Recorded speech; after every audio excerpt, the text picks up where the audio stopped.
I want to remind everyone, I should say, of something that you probably already know about the human brain, about human beings in general, that we have this very strong and very important, necessary part of our brains that our heavenly parents gave us that is wired to make sure we stay alive, right? Survival is the first and most critical function of the brain.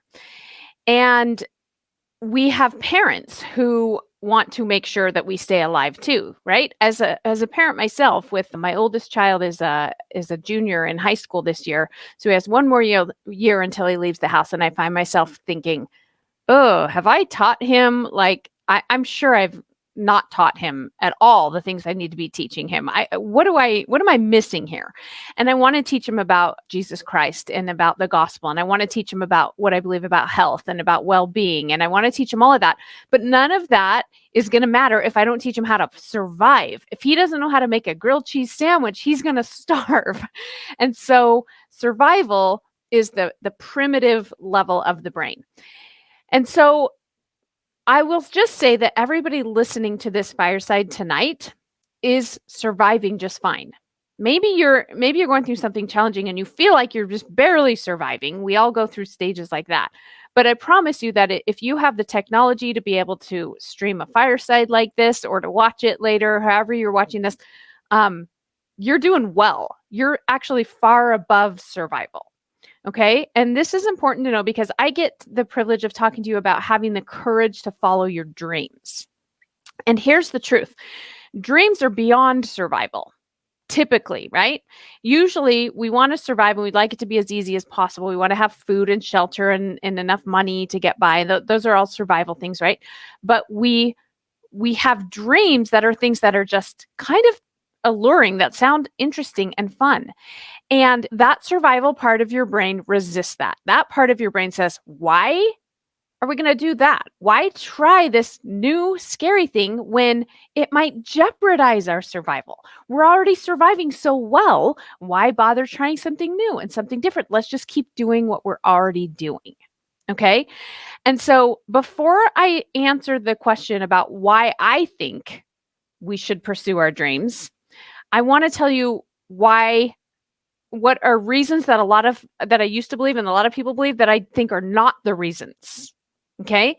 So sometimes we think I will be happier or I will be a better version of me in some way. I will earn my worth or something, or just be happier once I achieve this thing, whatever your dream is. Maybe your dream is to start a business or to start a podcast or to write a book or to be a dancer or a singer, an athlete or whatever, okay? Whatever your dream is, part of you might think, I'll be happier and just more worthy. That is not true, my friends. I hate to tell you this, but happiness, we just heard a great example of this from Portia. How could she get to such pure joy when she was still in prison? Because happiness happens internally. So achieving things doesn't ultimately create happiness. Maybe temporarily you will find some better feelings and thoughts, but in the long run, you're always going to be a human being who has to choose happiness, who sometimes will and sometimes won't. And that's okay. And you're already worthy, right? It's also, I don't find it useful anyway to pursue a dream thinking my life will just be easier and better. Now, there are certain amounts of money that make life easier and better. Getting out of poverty makes life easier and better. There are certain things that get you above just trying to survive that will make your life easier and better. But remember, we're not talking about that with dreams usually. We're talking about things that are a little bit bigger, a little bit beyond that. Your life won't be easier and better. You'll still have challenges. You'll still have problems. You've heard that from everyone here tonight. And I could give all my own problems as well. They will just change flavor. They will be slightly different. Okay. It's not useful to pursue a dream because then everyone will like you and you'll impress everyone. Some people won't like it. Some people will judge you even. We're going to talk about that more in a minute. And finally, I don't want you pursuing a dream in order to try to finally approve of yourself. Okay. So there are two reasons I think are the best, most healthy, useful reasons to pursue a dream. And they are this. I'm going to put them really simply on the screen for you here. Two reasons. Number one, growth. And number two, to lift others. Okay?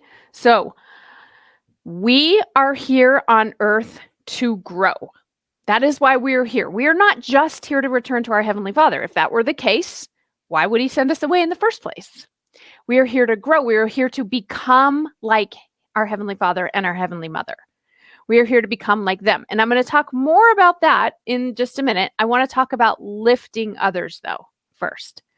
Lifting others is something that at our core we all want to do. This is why when you have a dream, like I'm a life coach, so I work with a lot of clients who find huge transformations in their life through coaching. And then many of them go on to say, I kind of want to be a life coach. It creates a dream, right? They think, I don't need to be a life coach to survive. In fact, there's a lot of easier ways to make a living if that's what I'm trying to do. But I kind of want to because I want to help people the way I was helped, right? That's what we do. We figure something out. We solve or we get through a trial, and then we want to use our experience to go help others going through some other similar kind of trial. Okay? So anything that you have a dream of doing is going to help people. Maybe it's not directly helping in that way. Maybe you want to be an artist. Maybe you want to, again, entertain. Maybe you want to climb a mountain. You're still lifting people through your dream because you're, at the very least, you're inspiring people. Okay. You might be leading, entertaining, serving, but at the very least, you're inspiring people. And that we are created in the image of our heavenly parents. We are wired to help lift one another. Okay. So if your dream is to knock off Instagram accounts and try to steal money from people through fake Bitcoin direct messages, then you have a different problem. You don't have a dream, right? And I'm guessing that's nobody on this fireside. So let's go back to growth. I want to talk to you about why dreams are scary, why it doesn't even require courage. Why wouldn't we want to run towards it if it's our dream? Why is it scary? And how that contributes to our growth. Okay. So number one reason a dream can be scary is because we have a fear of failure. We fear failure, right? But here's what I want to tell you. Failure and success are not separate. Failure and success go together. Okay?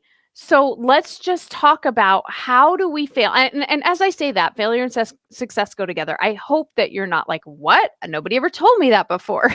You probably have heard that before. You're probably well aware of that. You know that everyone, pretty much everyone who's ever succeeded at anything had to fail at it a lot of times first.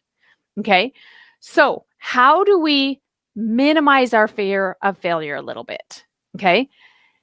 People who succeed think of failure the way a scientist works in a lab. Okay?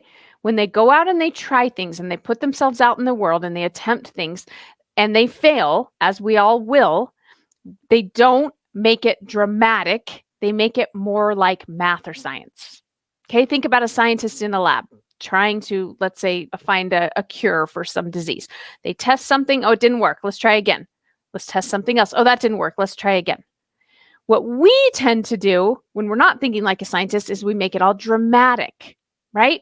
I'm never going to get there. Who do I think I am? Why did I try this in the first place? What's everyone going to think of me? Whatever your drama thoughts are, those are what mine sound like, okay? So you have to choose to think like a scientist and go, that didn't work. Let's try again. That didn't work. Let's try again. And cut out the drama. I had this dream for many, many years to speak at Time Out for Women. If you're familiar, probably a lot of you are familiar with Time Out for Women. It's a conference put on by Deseret Book. And it's got amazing speakers and music. And I've been going to Time Out for Women for years, and I decided it would be cool to speak there to share my message as a life coach. Okay. In order to speak at Time Out for Women, you have to have a book or music or something published through Deseret Book. Okay. They're the ones that put on the conference. And at one point, an editor from Deseret Book reached out to me and said, have you ever thought of writing a book? I'd love to work with you. I worked with this editor for over a year and a half, writing a book. She helped me. It went back and forth. Long process for some of us, writing a book, right? Apparently not for Gaina Lynn. It's maybe easier, but for me, it's a hard process, right? So we went back and forth. We had this amazing book at the end. And then Deseret Book said, we just don't think that we're the right fit to publish your book. Now, my brain wants to go to drama. Who do you think you are, Jody Moore? Why did you have that dream of speaking at Time Out for Women or writing a book? Why did you ever, like, all the noise, right? How embarrassing. What are people going to say? What are people going to think? All of that. But we don't have to. And it's okay to be disappointed. Please don't hear me say that you should think positively about anything, about everything that happens in life. That's not what I'm saying at all. Disappointment, natural. Even having intense emotions is normal and healthy. There's a grieving process sometimes that comes when your dream doesn't come to fruition the way you thought it would. Okay. So I went through a period of being mad and sad and confused and overwhelmed and all of that when my dream didn't look like it was going to happen the way I thought it would. Okay, you have to allow those emotions. But so many of us don't pursue our dreams because we don't want to do that part. We don't want to have that experience. And here's what I want to tell you. If you allow the experience, you allow yourself to grieve it, then you can move into scientist mode and go, okay, well, I thought I was going to speak at Time Out for Women with this book, but I guess not. And you don't even have to quit on your dream. I decided, I guess I'm going to speak there a different way. I don't know what that's going to be, but it's not going to be this book. Maybe it's another book. Maybe who knows what it'll be, right? You can move into scientist mode when you're ready. And what is the alternative? The alternative, if I decide I'm not going to go pursue my dream because I'm afraid of failing, the alternative isn't better. It isn't peace. It's just failing ahead of time, right? Think about it. Imagine your teenage son comes to you and says, I want to try out for the basketball team, but I'm afraid I won't make it on the basketball team, and that will be disappointing. So I'm not going to try out. He's failing ahead of time. He's just for sure not going to get onto the basketball team, right? By not trying out. So I like to remind myself, I'm not going to fail ahead of time. I'm willing to feel emotions, and I know I can move into scientist mode when I'm ready. And the scriptures tell us that the Lord will make our weaknesses our strengths, that he can do that. How does that happen? Do you think that happens by us sitting home magically or even praying? No, we have to go try things and fail at it. That is how he helps mold our weaknesses into strengths. Okay? All right. So let's talk about the second reason we're afraid to pursue our dreams. And this one is we're afraid of what other people will think. I hear this come up over and over again when I'm coaching clients on whatever their dream is they're afraid to try. They're afraid of what people will think. We're afraid that people will judge us. We're afraid that people will laugh at us. We're afraid that people will talk badly about us behind our backs and make fun of us. And guess what? Some people may. Some people may, but not most people, actually. Most people are very supportive of people pursuing dreams, but there might be a few, okay? And here's what I want to tell you. I coached a client just yesterday, actually. She is very high up in her company. She's very successful. She does really well. It has a great reputation. And she's leaving that company to start her own coaching practice. She's become a coach. And she's afraid. She needs to put videos out. She needs to start publishing content on YouTube or Instagram or somewhere, right? And she's afraid to do it because she's worried people will laugh at her. So the first thing you want to do is answer who. Who am I afraid? Specifically, I made her give me a specific name. She gave me the name of somebody in her company, and we'll just call her Julia, okay? She's like, Julia, she might see my video, and she'll laugh at me and go, what is she doing leaving this great position and trying to start this business? Who does she think she is? And we said, okay, but is Julia your client? Is she the reason you're becoming a life coach? Is she the person you want to help? And my client was like, no. I mean, she could benefit from my help, but she's not. She's not my target client. She's not the person I want to help, right? When I say we want to help people, she's not the one that in my heart, I'm like, I could help this person. And so I said, okay, so can we just let Julia, if she even pays attention or cares, can we just let a few Julias laugh at us in the name of all the people that want our help or all the people we could inspire? Okay, so listen, the scriptures remind us of this over and over again. The Lord looketh on the heart, right? Human beings, we're not always good at looking on the heart. Sometimes we judge one another. We're all guilty of it. But the Lord looks on our heart. And that's the only opinion that matters, right? So I like to have some go-to thoughts when my head gets afraid of other people's judgment, like what other people think of me is none of my business. And I'm pursuing this dream because it's my dream, but also because I want to help people. And this is about them. It's not about me. So you can have some ways to kind of overcome that. Okay, the third and final reason I think, well, there can be a lot of reasons, but the third most common reason I see that we're afraid to pursue our dreams is because of our own judgment of ourselves. We judge ourselves, right? Which is why when you work on number one and number two, when you work on being willing to fail and not making it mean something terrible about you, and being okay with other people having a opinion, like you can just give other people permission to judge you, right? When you do those two things, this one gets a lot easier, but it might still be there because we tend to be our own worst critics, right? So, what I want you to think about is when you go to pursue your dream, you have to be a loving mentor or boss or supervisor to yourself. Okay. What does a loving supervisor or leader or boss or mentor do? That when you really try, but you fail, they don't go, well, you're a loser. I don't know why you thought you could do this in the first place, right? They go, you know what? Amazing job today. That was great effort. I'm so glad you tried. We'll get it next time. Let's go again. Right? You need your own compassion then. What about when you don't show up and try? What does a good, loving mentor or boss or leader do? They don't go, oh, well, forget it. Like we tend to do, right? Oh, well, maybe I'm just not going to do this. They go, hey, what's going on? I thought this is important to you. I know you can do this. I want to help you. What do you need? Let's go. They hold you accountable too, right? In a loving way. So you got to be kind to yourself the way anyone leading you, because you've got to lead yourself sometimes through your dream, would lead you. It is your job to believe in you, right? I love what Gaina Lynn said about the Lord wants joy for us. He wants good things for us. But he already believes in you. But guess what? Maybe your former coworker, maybe your spouse, maybe your mother or father isn't able to believe in you.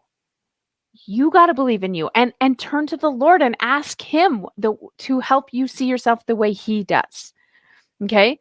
The Lord's plan is better than my plan.